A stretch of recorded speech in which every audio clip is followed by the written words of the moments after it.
Ladies and gentlemen, this is your reaction and this is the Napoleonic Wars Oversimplified Part 1 by the channel Oversimplified. Yes, this is the latest video Oversimplified just uploaded. It's about Napoleonic Wars. It's gonna be fun because I already reacted to Epic History TV's Napoleonic Wars videos. It is one of the, I guess, longest and the biggest history videos I've seen, of history series video I've seen of anything, and I was really invested into it. So it was really fun reacting to that. All the Napoleon's brilliance everywhere.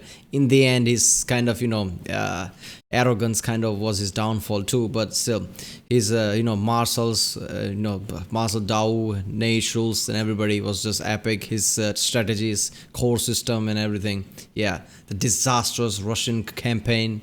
Yeah, it's gonna be a fun video. I reacted to some oversimplified videos already. If you haven't seen them, check out the cards as a playlist. I got for it, oversimplified reactions, something like that. Check out other playlists too, like Internet Historian, CGB Grey, OverSimplified Production, and yeah, let's do this one. This video was made possible by NordVPN. Stay safe online by clicking the link below and get a huge discount off a 2-year plan with a risk-free 30-day money-back guarantee. Also, why not grab yourself a character pin of the little corporal himself before they sell out? And big shout out to the patrons. Head on over to learn about benefits such as Discord access and maybe even a little behind the scenes content. Okay, Mrs. Bonaparte, this is it. One last push and we're done. Congratulations, it's a general. Oh, and here comes the rest of the army now. What? Did you just say the rest of the army?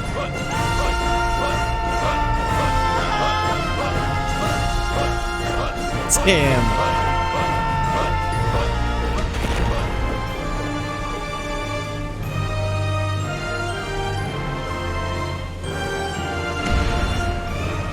The horse and cannons and everything. History is full of great conquerors, many with very impressive origin stories. For example, Alexander the Great was the son of a king. Julius Caesar came from an aristocratic family that descended from a goddess. Great conquerors don't usually come from... Yeah, isn't he, Julius Caesar is the one who made her the goddess, right? I'm pretty sure that's the case. Relatively insignificant families living on impoverished islands. But as it just so happens, that is where our story begins. In the early 18th century, the island of Corsica was a part of the Republic of Genoa, until one day Corsica said, hey, we're declaring independence, and it's probably not worth your time to try and stop us. So Genoa said, you're right, it isn't worth their time. Hey France, you want to buy this island? And France said, sure thing. And thus, Corsica became France, just in time for Napoleon to be born French. Many Corsicans didn't appreciate their new conquerors, however, and from an early age, Napoleon developed some fairly anti-French sentiments. Napoleon's dad, however, quickly embraced his new French overlords, which created some tension between dad and son. Ooh, look at me. I'm dad. I wear powdered wigs and silver-buckled shoes, and I'm a traitor to the Corsican people. Go to your room, Napoleon. No, you go to your room, dad. Okay. On the other hand, Napoleon adored his mother, who was... I thought the spanking was coming, the Hitler style, but no. Definitely the disciplinarian of the family. And even though she would punish Napoleon severely, he kind of respected that. But Napoleon's parents wanted the best for their family. And since they were of very minor nobility, they were able to have Napoleon sent off to the shining lights and rat-infested sewage puddles of the big city. Napoleon went to military school in France. Okay, Napoleon, why don't you introduce yourself to your new classmates? Well, I'm Napoleon, and I hate all of you. Your farts smell like cheese, you can't pronounce the letter R, all you do is go on strike, and you call eggs oofs like a bunch of big dumb idiot dingleberries. Okay. Thanks, Napoleon. I hope you like being bullied. And bullied he was. They picked on him for his Corsican accent, his family's lack of wealth, and it probably didn't help that he also had a bit of a chip on his shoulder. But he could hold his own, and on an average day, might be found dishing out ratatouille sandwiches for breakfast. He spent much of his time alone, and he loved reading about the great conquerors of history. He learned about Julius Caesar, and he wondered if one day he too might have a pizza franchise named after him. He excelled at math and geography, and when he graduated at the age of 16, he was made second lieutenant in an artillery regiment. Now, second lieutenant might sound pretty sweet to a screw-up like you, but Napoleon had a little something called ambition. Stonks of it. And he wasn't content being just some junior officer. He wanted to rise the ranks. Unfortunately for him, that would be a little difficult. Well, Napoleon, I've reviewed your application. It's clear you're very... I mean, if you are a person whose basically country was invaded by some other country, and then you hate that country, then you go to the same country in the military school, and you get bullied by every other local, I mean, you might start to feel like, you know what, screw this, I want to prove myself. skilled and would be a perfect fit for the promotion. And Simeon, you're just about the biggest idiot I've ever seen. Your test results suggest you have the mental aptitude of a senile earthworm, and in the part of the form where you list your experience, you seem to have drawn a picture of a gerbil giving birth to a shoe. But your dad is the Marquis de la Fayette, so you get the job. French society was just too closed off. Positions were handed out based on nobility, not talent, and the young Napoleon probably felt stuck. Wouldn't it be nice if, say, a revolution came along and changed all of that? Well, what are the chances? The French Revolution is here. Bastille toppling, head chopping, king popping. The revolution promised to do away with the old social hierarchy and make everyone a little more equal. Napoleon may not have cared much for the violent mobs, but if it meant he could rise the ranks, he was in. He began fighting to defend the revolution. He put down a British-sponsored counter-revolution in Toulon and got promoted. He put down a royalist uprising in Paris and got promoted. And as his military prowess became more recognized, he was even given his very own army. It was astonishing progress for such a young man of humble origins, and Napoleon's wildest dreams were coming true. But Napoleon also believed he could increase his social status if he married an older rich lady. And so around this time, Napoleon went on the prowl. However, if some sources are to be believed, he was a verified creep. He reportedly had terrible luck with women, and most wanted nothing to do with him. Fortunately, he eventually met Josephine, an aging single mother who was deeply in debt and needed stability, so she agreed to marry him despite finding him intensely disgusting. Damn, I had no idea that Napoleon was hated by women like that. Damn. That's why he married her. I mean, I knew that, he married some older woman like that, but I thought there was some kind of a political reason from his side, not because he can't get anyone else. Napoleon, you dirty dog, you've done it.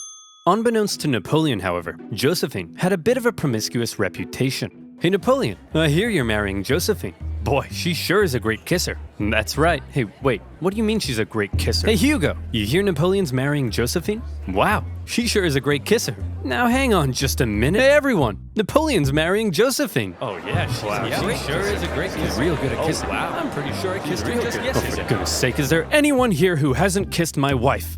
Yeah, you. As Napoleon fell madly in love with his new wife, she fell madly in love with a man named Hippolyte. It wouldn't be long, however, before Napoleon would leave home and go to war, because while France was having its revolution, tensions in Europe were rising. Hey Austria, you'll never guess what we just did. What's that, France? I got 2 words for you. Revolution. We totally just socked it to our monarchy. What? Dude, the rest of us are monarchies. You've just totally threatened the balance of power in Europe. Now we have to worry about our stinky peasants rising up against us. I mean, holy hell, your queen is... Okay, France, this is pretty awkward. And the rest of Europe is probably itching to give you a wedgie. But you're not ready for a war yet. So you gotta be cool, man. It's absolutely crucial that you say something to defuse the situation right now. Preposterous! I declare war. There you go. Sacre bleu! So France ended up at war with basically the rest of Europe, and the War of the First Coalition began. At first, France struggled. War of the First Coalition happened because France, went through a revolution. So every other okay, this is just bullshit. Now everybody in our place, basically, here everybody's gonna rise up to throw us off. So that's why it happened. Damn. I didn't know that. I thought, there was some kind of aggression from France, that's why, but no, it's because of revolution. But then they started to do surprisingly well, and in many conquered territories, they began to establish sister republics, exporting their revolutionary ideas across Europe. In 1796, they planned a 3-pronged attack to take Vienna and knock Austria out of the war, with 2 magnificent armies in the north to kick ass, and Napoleon in the south as a bit of a diversion.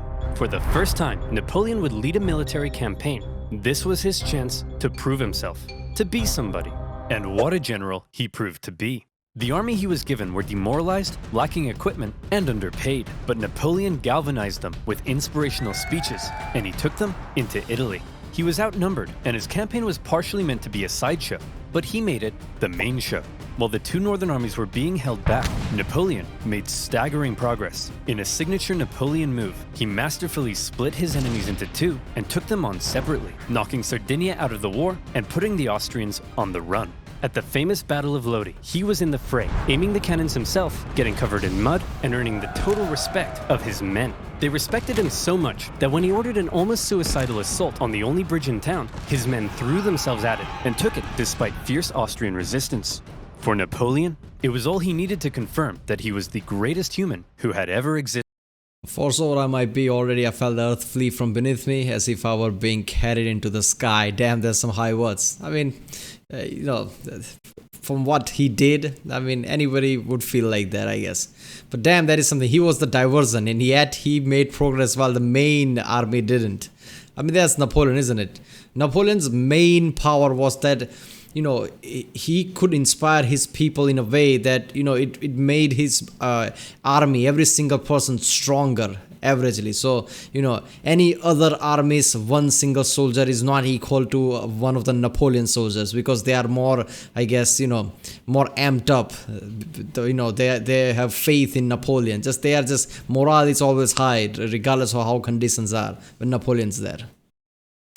Wow, Napoleon, you're pretty great at this military stuff. Just be careful your head doesn't get too big. What did you just say to me, you little prick? And as Napoleon swept through northern Italy, the Italians cheered his arrival. Yes, I'm here to liberate you from your cruel Austrian oppressors and replace them with French ones.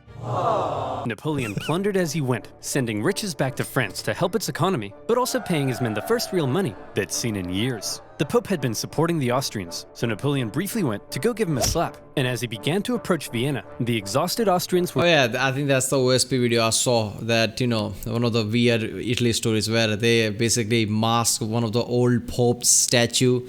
And, apparently they changed the name so Napoleon wouldn't destroy it because of that, I think. Because, he was against Catholic Church at the time, because Pope was with Austria. Were forced to make peace, with Napoleon overseeing negotiations himself. He had just single-handedly knocked Austria out of the war. And by the way, he was only 28, so maybe it's about time you moved out of your dad's attic. In the Italian territories he had conquered, Napoleon established new French sister republics, even writing constitutions. I mean, that is just ridiculous. He was just one general with a diversion while the main army was in the north. While main army didn't do shit, Napoleon basically dominated. That thing alone tells everybody, like, okay, something big is coming. And organizing governments himself, not something a general generally does. When he got back to France, he was hailed as a hero, and the extremely unpopular government were concerned he might get some power-hungry ideas. So they agreed he should go far away from France to Egypt, where he could maybe undermine British access to India. Napoleon was eager to win more glory, so he brought with him a team of scholars, and he was like, whoa, it's a freaky man-cat.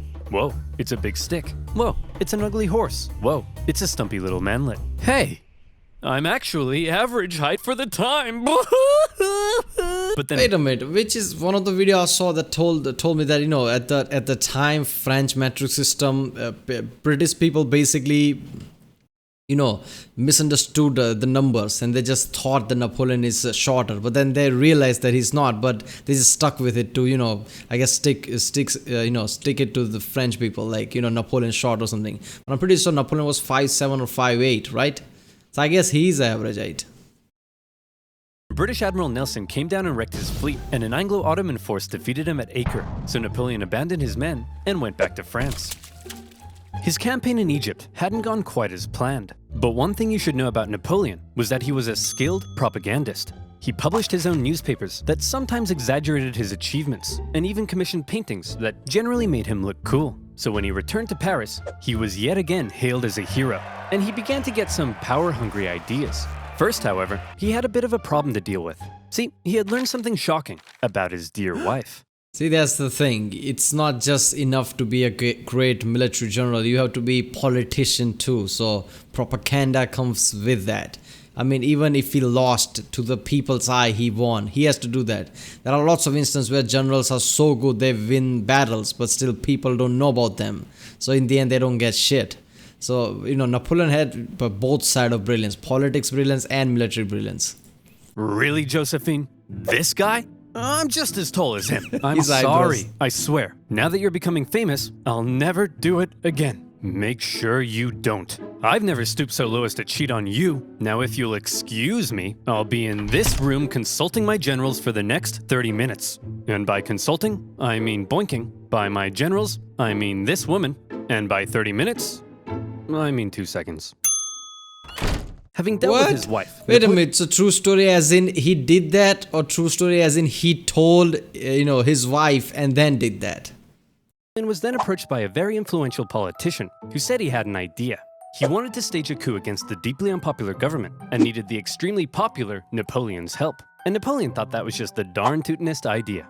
The plan was to trap the government and convince them to voluntarily give up their power. And here's how they did it. Hey guys, oh my gosh, quick! There's a dangerous Jacobin plot to overthrow you, which we definitely aren't just making up. Better get inside this cage so we can protect you.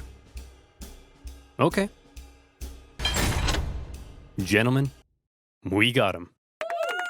In this case, the cage was an isolated palace outside of Paris, with no one around but Napoleon. That is a signature coup, right? That's how it happens. Whenever some kind of coup happens or some dictator is rising, that is how it happens. They trap all the officials in one building and do something like that.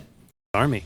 With the government inside, Napoleon then entered, and a pretty chaotic event ensued, during which the government didn't seem entirely sure what was going on, Napoleon's men didn't seem entirely sure what was going on, and Napoleon himself didn't seem entirely sure what was going on. But thankfully, Napoleon's brother Lucien, president of the lower house, managed to regain control, and the remaining councilmen were intimidated into creating a new constitution.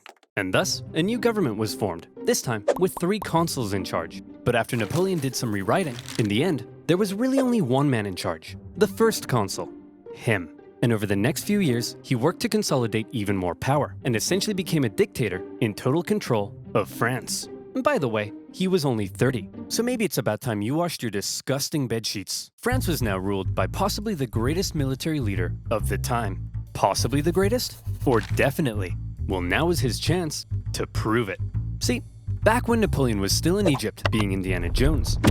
Back home, France was in France, being France. They had conquered even more territory, and they were like, hey Piedmont, you get revolutionary ideals. Hey Switzerland, you get revolutionary ideals. And Rome, you get revolutionary ideals. Everybody gets revolutionary oh hey guys, nice sledgehammers. And Naples, very cool nail gun. You guys here to get some revolutionary ideals? As France was still spreading the revolution, and with Napoleon busy in Egypt, the European powers felt the time was right for round 2, and the War of the Second Coalition began. I mean, all the major powers with monarchies are like, okay, this is getting way too much. It's now or never, they attack again. And this time, their big bad boy buddy Russia was here to bang some French boys back to Bordeaux. And bang them, they did. France got blasted. But then Russia pulled out after stalling in Switzerland, and now that Napoleon was in charge of the country, he was ready to start blasting right back.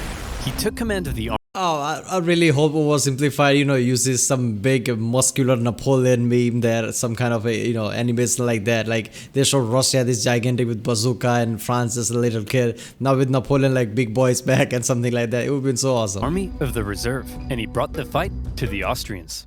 Now, there are many traits that made Napoleon a great military leader. I already mentioned one of them, how he was one of the boys and commanded the total loyalty of his men. Oh, yeah. But now we see a second reason, the element of surprise. In 1800, Napoleon moved to Geneva, and it looked like he was probably going to take on the Austrian forces in Germany. Napoleon definitely had his men at the highest, morality, so they were at their best conditions. Obviously, he had elements of surprise, but not just that, deception most of the time, because his tactics always deceived people. Like he made sure that what he's planning to do, his enemies can never find out. He always did some kind of distraction here and there, and obviously the corps system. He split his army into corps so they can move much faster. His marshals, I mean, his tactics were just ridiculous. No way he'd be crazy enough to move his entire army south through the Alps as a surprise attack on the Austrians besieging Genoa. Oh, Napoleon's moving his entire army south through the Alps as a surprise attack on the Austrians besieging Genoa. Napoleon's crossing of the Alps is legendary, and you may have seen one of the most famous paintings of the general, popping a sick wheelie on his majestic stallion surrounded by dangerous mountain terrain. Of course, in real life, he made the crossing on a depressed mule. But that's not as cool. When he emerged in Italy, the Austrians expected him to come break their siege, but Napoleon went for their supply line near Milan, forcing the Austrians to meet Napoleon head-on at the famous Battle of Marengo. The Austrians initially clobbered the outnumbered French, and they were like, hooray, we won. But then a few hours later, Napoleon showed up again with an even bigger army, and he clobbered them right back. Holy cow, this tiny little fun-sized French guy is running rings around us. Hey! I'm average height for the time, you jerk! Then, after General Moreau's victory at Hohenlinden, Vienna was exposed, and the Austrians again sued for peace. Just like the War of the First Coalition, the Second Coalition ended in another French victory. But in many ways, they both felt more like Napoleon victories. Yeah, seriously. Only the UK. I mean, Austria, all the other coalition countries are basically powerhouses. So there's no way in hell French people can go against them like that and dominate. But they did because of Napoleon, both times. So, if there isn't any indication like some badass guys rising, that's it, there you go. I mean, it was inevitable. Remained at war with Napoleon, and they were using their powerful navy to blockade French ports and were even seizing the cargoes of neutral ships. Obviously, everyone else got pretty pissed off that the British were interfering with their trade, so in response, they formed a league, and they embargoed the UK right back. Neutral countries protecting their own interests? That's offensive. So Britain went to Copenhagen and blew a bunch of stuff up, and the league disbanded. But because the UK's economy was pretty bust, they decided to sign a treaty with France in 1802. I love how everybody just banded together against Britain. Britain, like, you do realize all of you are surrounded by sea, and you need the sea, and we dominate the sea, so yeah, and just destroy lots of ships, and they're like, oh, okay, I guess we're gonna lift the embargo. For the first time in a long time, Europe was at peace. Congratulations, sire. You've achieved peace. Yes, Pierre, but not for long. I still don't trust those dirty Brits. Did you hear they've been calling me the Bony Man? What does that even mean? Keep an eye on them, would you? I can't, sire. Why not? Because they use NordVPN. How would you like to spend 12 hours a day on your favorite website ever without the fear of your data being stolen? Then you need NordVPN. NordVPN has thousands of secure servers in 59 countries, allowing you to safely surf the net at the fastest possible speed, while staying away from online threats, thanks to the anti-malware tool, CyberSec. NordVPN comes with a 30-day money-back guarantee, and now you can take advantage of their new password manager, NordPass, and new encrypted cloud storage solution, NordLocker. NordVPN lets you search for better deals in other territories, and unlock content not available in your country, like some OverSimplified videos, for example. It's incredibly easy to use. With just a click of a button, you can head up to Canada and watch some sweet Canadian TV, just like that. Go to nordvpn.com/oversimplified to get it. Why is the Hitler video blocked though? He talked about that a lot, like oversimplified Hitler videos blocked in some country. I guess it's blocked in Germany, if I remember him saying that. That's just weird. I mean, come on, man, it's history. A 2-year plan plus 1 additional month with a huge discount. That's nordvpn.com/oversimplified. And as always, you'll be supporting my channel. So thank you. Now where were we? Oh yeah. Crossing the Alps, defeating the Austrians, and Europe at peace. What a meteoric rise it had been for the young Corsican. He had just taken charge of a nation that appeared to be losing a war and turned it all around, securing French gains in Europe. But there was now a big question. You see, throughout the chaotic French Revolution, French governments had struggled to keep the economy afloat. They often didn't have a whole lot of support, and they frequently came and went. Would Napoleon finally be the man who could stick around? Military victories were one thing, but could the general also govern? I mean, revolution, basically, everybody's head was just getting cut, at the guillotines, basically. Everybody's just accusing people at random, and they're just dying left and right. Of course, if you're going to do that, I mean, people's morale is going to be low, and that's not really a great way of doing things. So, economy is going to tank. Spoiler alert. Yes, yeah, you can. The economy's crumbling? Well, then why don't you have yourself a new national bank, currency reform, and improved taxation and welfare systems? The legal system is an incoherent mess? Well, then why don't we nicely wrap all those civil laws up into one new centralized legal code? Corrupt government officials? Throw them in the trash. Bad infrastructure? Throw it in the trash. Women's rights? Throw them in the trash. Wait, really? Well, yeah, unfortunately, while Napoleon was building on the equality of the revolution, he also largely scaled back rights for certain groups, and husbands had full legal control over their wives. But come on, ladies, maybe let men have a slice of the pie for once, okay? Oh, I guess I know what's happening. So, basically all women rejected him. I guess that's why he's pissed off.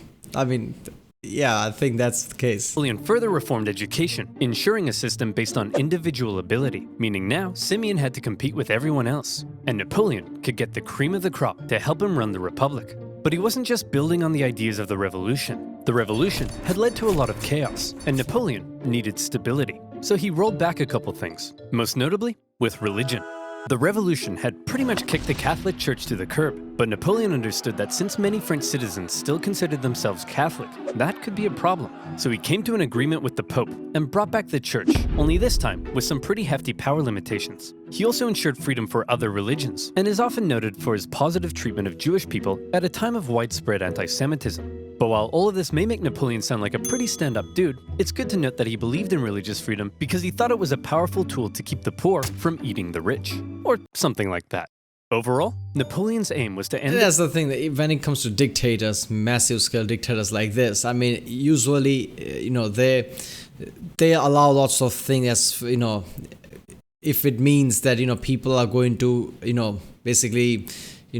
make sure that that guy stays in power. So he's doing everything to make sure that he still has the power. I mean, he'll reinstate all the religion if it means that people's morale is up and people support him, because it's all about him in the end. The chaos of the revolution and finally create a stable and prospering French Republic. And in that aim, he seemed to be largely successful and generally popular with the people of France. He officially declared that the revolution is over, adding, "I am the revolution." There you go. Napoleon's head could be seen for miles. Of course, not everyone no was revolution, no ideologies, nothing matters, only him. So he would do anything if it means every single person is praising him. happy with Napoleon's reforms. Conservatives felt he was too radical. Radicals felt he was too conservative. But since Napoleon was a dictator, opposition could usually be stamped out with some good old-fashioned iron fisting. In 1804, Napoleon took one last major step. After some failed attempts were made to assassinate him, he wanted to strengthen his position and ensure his dynasty could live on after him. And so he decided being first consul for life simply wasn't quite enough. He decided he should become emperor. He held a vote, asking the French people if they were cool with the idea, and they returned a definitely not rigged 99.9% in favor. Seriously? The ball's on this man. And so on the 2nd of December, 1804, in an elaborate ceremony at Notre Dame, Napoleon was made emperor. The Pope was even invited to attend, and normally he would crown an emperor. But to make sure everyone knew this wasn't some Charlemagne-style circular power division, Napoleon lifted the crown and placed it on his own head. Like I said, the ball's on this man. That was so good. Like, he's making sure the Pope doesn't have, Pope doesn't have that power over the France. That's what he's showing. So Pope in the future can't get any idea, like, with my help, I can crown another person emperor and create rivals like that. So he's making sure that, yes, I invaded Pope, but Pope doesn't have any power here, that kind of thing. He was now emperor of the French. Well, Napoleon, you were a general. Then you became first consul for life, and now you're an emperor.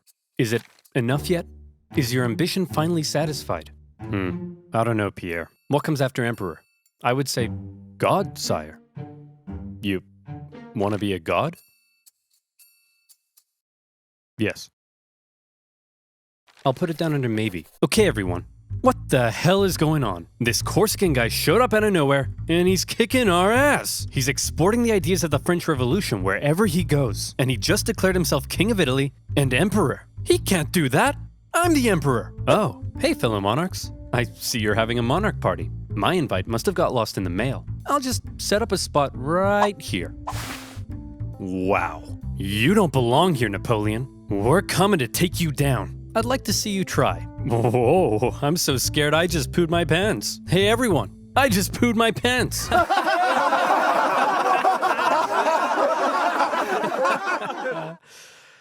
No, but I did just poo my pants. Before Napoleon had even declared himself emperor, the British had already redeclared war on France because both sides had been violating their previous treaty. Napoleon immediately occupied Hanover and then began making plans for a great British invasion, partially paid for by selling a huge chunk of land to the United States. Napoleon gathered his army along the English Channel, but here was the problem.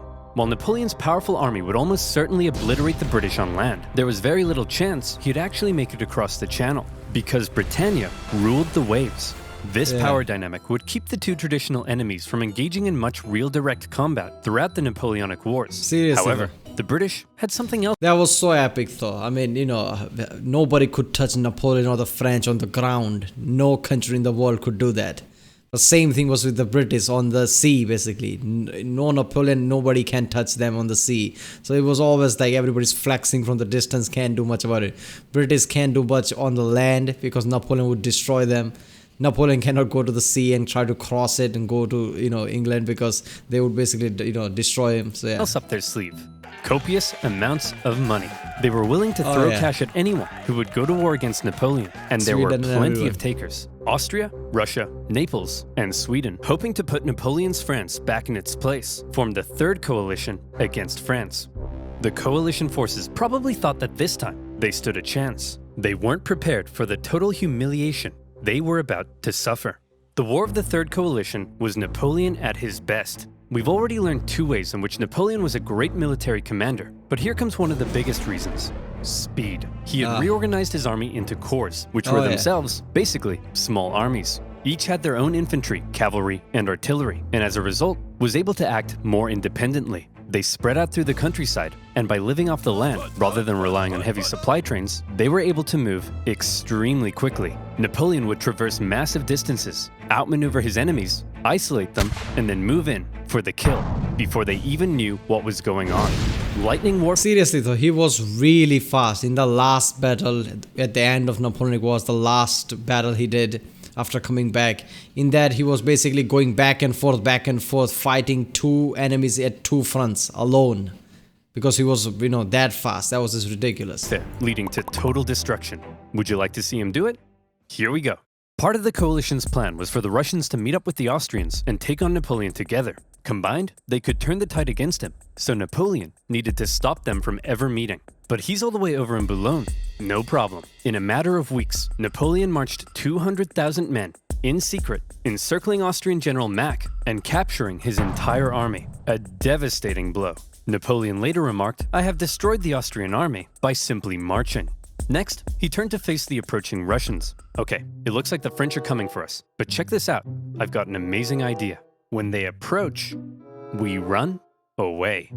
Sir, you're a genius. The Russians began to retreat with Napoleon giving chase, and since his tactics relied on quick victories, this could be a problem, especially because the longer the war went on, the more likely it looked other countries may join the coalition against him. But Napoleon knew the Russian Tsar, Alexander I, was young and seeking glory, so he came up with an idea to lure him in. He sent him a message. What does it say? It says, "Hello, I'm just a little baby boy, and I'm very scared." Are you talking like that, or is he? He is, sir. Why is he doing that? I don't know, but it's very cute, helpless, and vulnerable. A little baby boy, eh? Very scared, eh? Cute, eh? Boris, get my crossbow. We're going hunting. The Allied forces turned to face Napoleon, who they now believed was in a vulnerable position. He was set up at Austerlitz, and to make it look like he was retreating, he had even evacuated the high ground. A thick fog set in, obscuring Napoleon's center, as the Allies took the bait and set up on the heights. From there, they spotted Napoleon's very weak-looking right flank, and they descended the heights to go get it. Little did they know, it was exactly what Napoleon was hoping they'd do. The next thing they knew, a large French force was emerging from the fog, launching a huge central assault up the hill. They swung around, crushing the Allies, and as men attempted to flee across the frozen lakes, Napoleon ordered his artillery to fire on the ice, causing an unknown number to drown. But he told me he was just a little baby boy. What? Yeah, Austerlitz was just ridiculous. There was, Napoleon's masterpiece. I mean, at that, he was at his finest. happened? He tricked you, sir. You mean I was the little baby boy all along? It was Napoleon's masterpiece, and Austria were once again forced to make peace with France. Then, with the French conquest of Naples in 1806, the War of the Third Coalition ended as yet another Napoleon victory. This was the third time Napoleon had had to give Austrian Emperor Francis a good spanking. And so, with the peace treaty in 1805, Napoleon was determined to punish him. He was forced to give up territory, hand over significant compensation, and promised never to fight Napoleon again. For now, Russia, Sweden, and the UK remained at war with France, but none were able to offer much of a threat. And so, Napoleon got to work strengthening his grip over Europe. He gave out rule of captured territories to his family and friends, and most notably, he established a new confederation in Germany, with himself as its protector. Seeing his influence in Germany being wiped away, Emperor Francis acknowledged reality and officially dissolved the Holy Roman Empire, an entity that had existed for over 1,000 years. But it wasn't all good news for Napoleon. For one thing, Spain had earlier allied with France in 1804 because the British just couldn't help themselves from blowing up Spanish ships, and Napoleon hoped a combined French-Spanish fleet would eventually be able to invade England. Unfortunately, he received word that British Admiral Nelson had engaged his fleet at Trafalgar. Normally, naval battles looked like this, but in this case, Nelson did this. Was it because he was an idiot? No, it's because he was a genius. He successfully punched through the Franco-Spanish line and unleashed hell. His victory ensured British control of the sea, and his death during the battle made him a legend. Napoleon's hopes for a future British invasion were gone. But not just that. Napoleon was also hoping to secure peace on the continent, but that wasn't looking likely because the Prussian king was under pressure from his wife. Frederick, he's established a confederation in our turf, and he told us he'd give us Hanover, but then offered it to the British. You have to declare war on him. What is it with you and war? What is it with you and being a cupcake? Go to war! Okay. In October 1806, Prussia, with its famed military tradition, joined the coalition and declared war, beginning the War of the Fourth Coalition. Unfortunately, Prussian King Frederick William III wasn't the smartest tool in the shed. Look at him over there, being all French. Makes me sick. Boys, we'll get him this time. But here's the thing. This time, we have to stick together. Do not under any circumstances face Napoleon by yourself. You all saw what happened to Austria. Hey, where'd Fred go? Hey, you jerk. Think you're some kind of big shot? Huh? Wanna tango with Fred? You don't got the cojones. We're screwed. Without consulting its allies, Prussia had gone ahead and sent Napoleon an ultimatum, demanding he move all his forces out of Germany. Now, some of you watching this video probably can't even wipe your own bum yet, but even you know, you don't just send Napoleon an ultimatum. Seriously. Obviously, Napoleon went in for the kill. Prussia's army was Napoleon's kicking ass of the coalition of countries so far. This is the fourth coalition, and this time Prussia's like, we got this shit. Napoleon is nothing. Alright, I'm gonna send him ultimatum. Oh yeah, this is gonna end well. quite outdated, so when they met Napoleon at the twin battles of Jena and Auerstedt, it wasn't even close. Even Marshal Davout's heavily outnumbered corps at Auerstedt sent the Prussians running, and Napoleon carried out a ruthless... that was his ultimate. I love that. He's just, apart from Napoleon, he's close to Napoleon, as any of his marshals can get. He's just epic, man. Pursuit of his fleeing enemy, taking Berlin, and within a single month, decimating the Prussian forces. Frederick William and the remnants of his army moved to the east. At this point, Napoleon's forces were pretty tired. Winter had come, and conditions were miserable. He anticipated both sides would settle into winter quarters, but Russia decided to try their hand at an unexpected winter attack. A series of brutal battles followed that took a heavy toll on both sides, including the vicious Battle of Eylau, fought in blizzard conditions. Men froze to death, and many deserted. The Russian artillery tore the French to shreds, and Napoleon himself was momentarily under risk of being captured. In the end, the French army was saved thanks to a legendary cavalry charge by Napoleon's flamboyant cavalry commander, Murat. After the horror inflicted on both sides, they decided it might be a good idea not to do any more fighting until after winter. Then, after winter came, and the fighting continued. The Russians were pushed back to Friedland, where Russian General Bennigsen made a bit of a blunder by positioning himself with the Aller River to his back. The French artillery were able to pin the Russians between the river and their concentrated gunfire, a major element in Napoleon's fighting style, and many Russians drowned as they tried to escape. War of the Fourth Coalition. Victory, Napoleon. Damn. This is so epic. Man, Napoleonic War was just ridiculous. Every time anybody goes against Napoleon, immediately they retreat. That's the effect Napoleon has. He's so fast and sudden impact that everybody just runs away. Damn, this was a good good video. Alright people, if you like my reaction, don't forget to subscribe. Check out the reaction I did, there's a link in the description. Check out the cast please check out the end card, and oh look at that. We uploaded part 2 too. I guess I'm gonna react to it later, I guess. Alright, I'll see you next time.